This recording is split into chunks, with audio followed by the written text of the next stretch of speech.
know a Cinema4D tutorial, I'm just going to show you how to make an intro with FallingText. So first, you're going to open Cinema4D.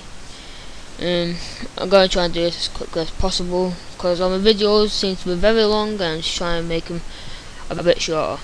So once you open Cinema4D, you're going to want to change the size of the screen. So you're going to go to your render settings up here and then output, and you're going to change the width 1080 and the height 720.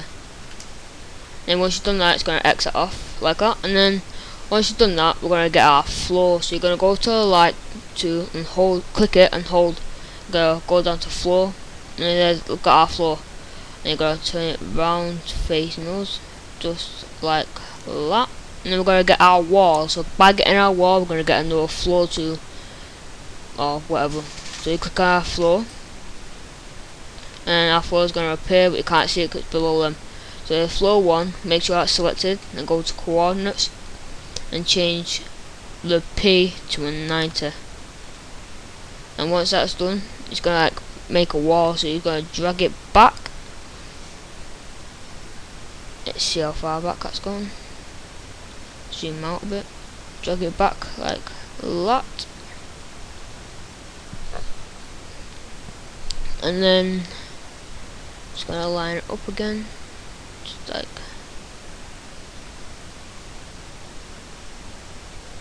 about yeah, say about there. So there's our wall and our floor. So now we're gonna get our text. So you're gonna go to mode graph and mode text, and our text is gonna appear. Now you're gonna click on object and then align here. Gonna click on that and press middle, so the text goes in the middle like that. And then once you've done that, it's going to change the depth to 80, and then our horizontal spacing to 5, and then just put your text in. I was going to call it tutorial and click anywhere and it'll change like that. And then I'm going to change the font to this one. It's Batman Forever Alternate or something like that. I can't really spell. I mean read. I'm not very good at my English, even though I am English. But anyway, once you got your text, you're gonna wanna go in caps and give it some. Just go and start. Give it some fillet caps, and then end cap to fillet cap. And you gotta give it some steps. So click 1, 2, 3, and then 1, 2, 3, and then there's our text done for now. And then we're gonna get our light. So we're just gonna click on the light, just tap it once, and our light's gonna appear. Gonna drag it up, and then you're gonna bring it out to about there. Line it up again. So it's about there.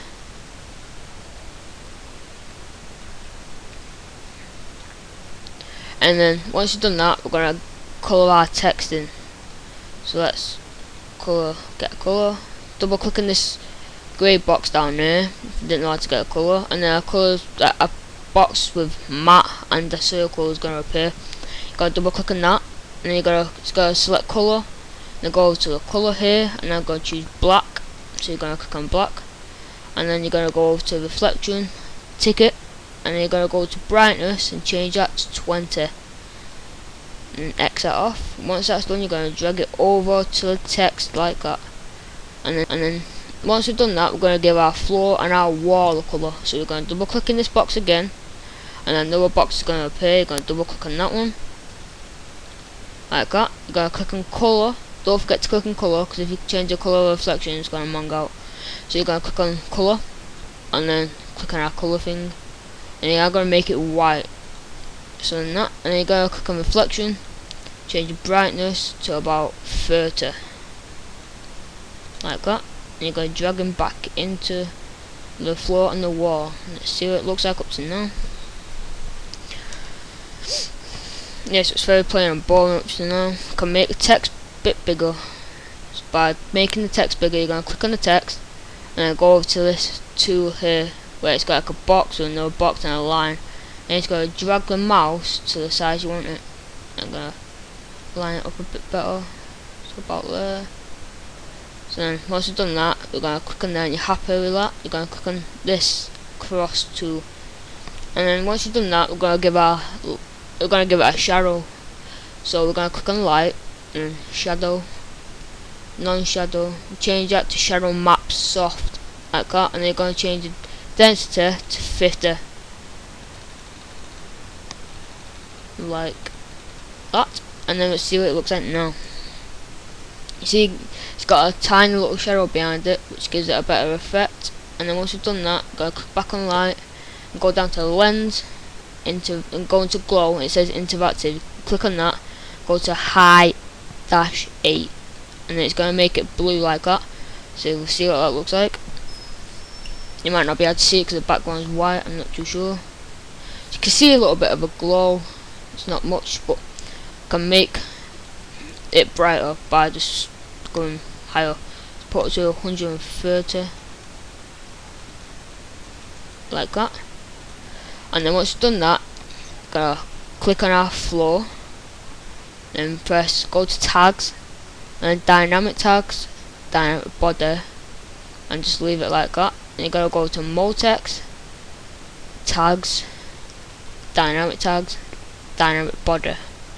And then once you've done that, you're gonna click on collision, and then it's got individual elements. And it says off. You're gonna click on that and click all. And then it's got like bounce, friction, collision noise. We'll come to that in a minute.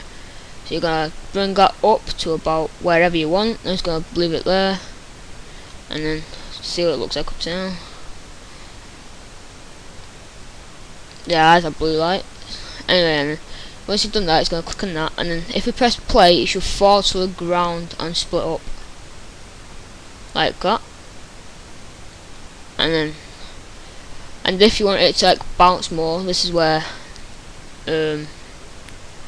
these three come in: the bounce, friction, and collision noise. So you want the bounce to be higher, make it higher like that. And let's press play, see what that looks like. Gonna bounce higher. And if you want the friction to be less, so it slides, you're gonna click it to 0, and it'll slide more now. Once it finishes up, it's gonna slide across the page. And then if you want the collision noise to be higher, so I'm gonna put it to about 10, and it should like be pretty. I don't actually understand this one, but I don't actually know what it does either. I think it just makes the damage look worse. So now we've done our thing, we're gonna film it. So by doing that, we're gonna click this tool, go down to camera, and you're gonna just leave it as that, and you're gonna click on this little square box here. Don't know if you'll be able to see it good, but it's got a little box here next to the objects tool thing, and you're gonna click on that, and it's gonna bring all these on. And then once you're done, you're gonna zoom out on that, go wherever you want. So this little green triangle thing, the camera, put it about there, and then it's gonna click keyframe, and then press play, and it's not gonna do anything. So once you click the frame, and then you're gonna drag it to about 30, then it's gonna come down. You're gonna keyframe that, drag it another 30, keyframe that, and then keep doing that every 30 frames. So change this to 200.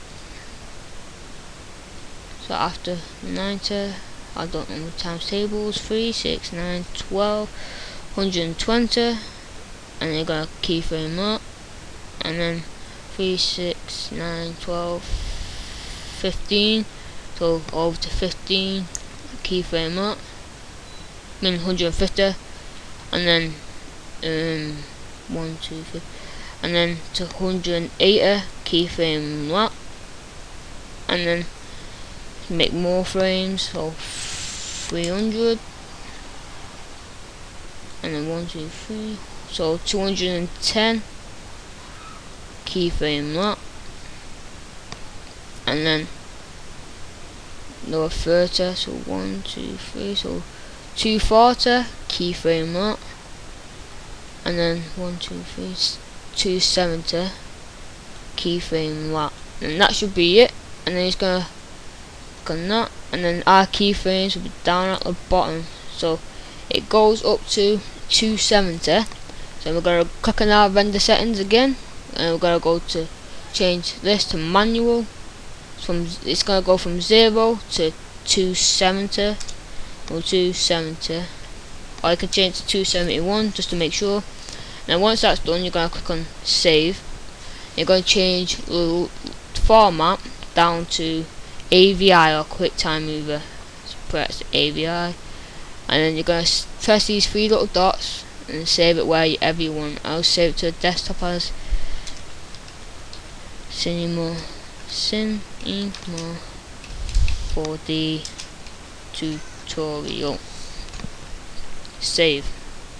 And once that's saved, you're gonna click on the X, and then you're gonna click this button here, and it's gonna start rendering. So that's it for this video. Please hit the like button below if it helped you in any way, and also can you subscribe to me? It'll be a massive help. And once I reach 500 subscribers, I'll be releasing a special video, which I'm not gonna say. You might find it in other videos that I've done before. And also, if you click on the links on the screen, you can watch my other tutorials, Photoshop tutorials, how to get Photoshop for free. There's a couple of them now. I think there's 7 other ones you can watch. So yeah, thanks for watching, and hit the like button below if it helped.